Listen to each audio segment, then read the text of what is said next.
I coached Francis Tiafoe for 10 years.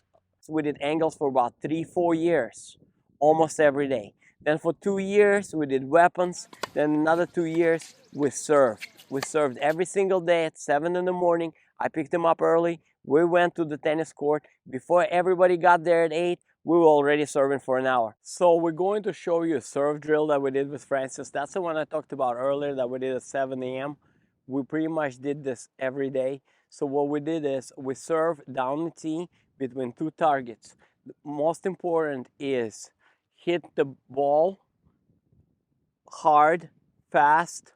Of course, the technique needs to be right, legs are into it, hips are there, but the ball needs to hit the floor inside the box and hit the fence on one bounce. Okay, that's about 90 to 100 miles an hour. Okay, and again, the second most important thing is to be able to do it 8 out of 10. So we're talking about in practice, I usually get my guys to get about 80% first serve percentage. 80% first serve percentage in practice. If we can go to the match and get about 60 or 70 first serve percentage at this type of speed with quality placement between two targets, that's the key. See, that's what we're looking for, that particular one right there.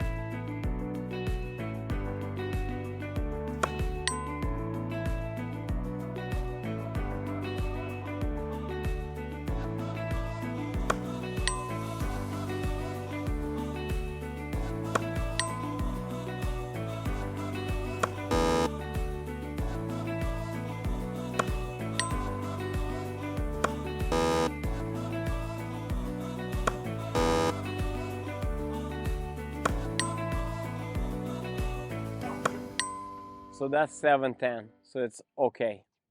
You see, 7-10 is good, but usually Brandon and I get 8, so we're gonna, and then we do out wide the same way. Well, actually with Francis, we just, 7 a.m., we just served when it was time to make the weapon. Like I said earlier, we did 4 years of angles, 2 years of forehands and backhands down the line. And then he was number 1 in the country at 12, and then at 12, almost at 13, he won La Petite Tasse in France. So he became number 1 in the world. And after that, I started building serve as a weapon. And when I started doing that, we pretty much served every day. Every day, about 5 days a week for an hour. And then we did the rest of the day, we did another 4 hours on ground strokes, match play, point play. But the serve was between the targets 8 out of 10. 8. When you guys are working on the first serve, 8 out of 10 gotta go in. We gotta be at 80%. We don't leave until we get 8 out of 10. 8 out of 10, one bounce hit the fence flat. No bullshit. Right, Brandon? Yep, that's what we do. For the second serve, it's important. When we worked on kick, before I drove Francis to a tournament, I said, we're not going to a tournament till you hit 5 in a row, second spin, kick serves in the box. We hit in the box, we drive. We've done it since he was about 9 years old. For every single warm-up, doesn't matter which level of the tournament, whether it's an orange ball or whether it's a professional tournament. 5 kick serves in a row, in the end of the warm-up, we go. He's not making 5 serves in a row, we stay. Sometimes we were late, we were in traffic, he started 0-3, people wanted to default him. We never missed a match. We never missed a match. He never had an issue hitting 5-second heavy topspin serves in a row since he is 9 years old. So this is the second serves right here. Brandon is the only student I have right now that can hit the ball with one bounce and he hits the back fence on the second serve. I have a couple other players that are really good. A couple of girls, they're almost at that level.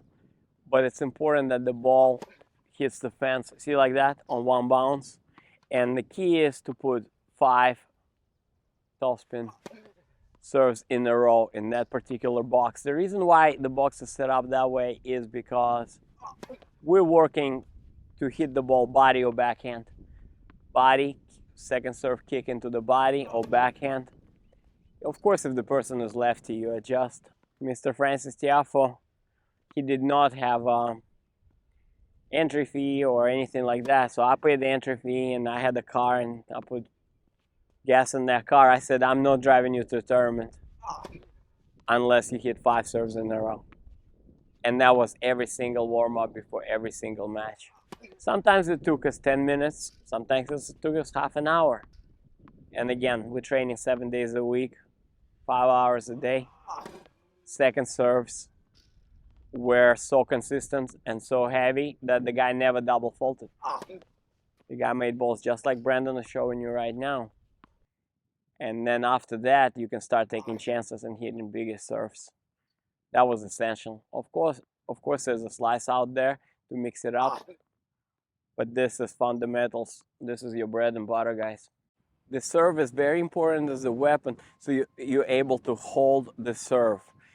That way, you're not always under pressure where you have to break the other guy. You hold your own serve, then you focus on the return of serve and grinding so you can maximize your winning potential.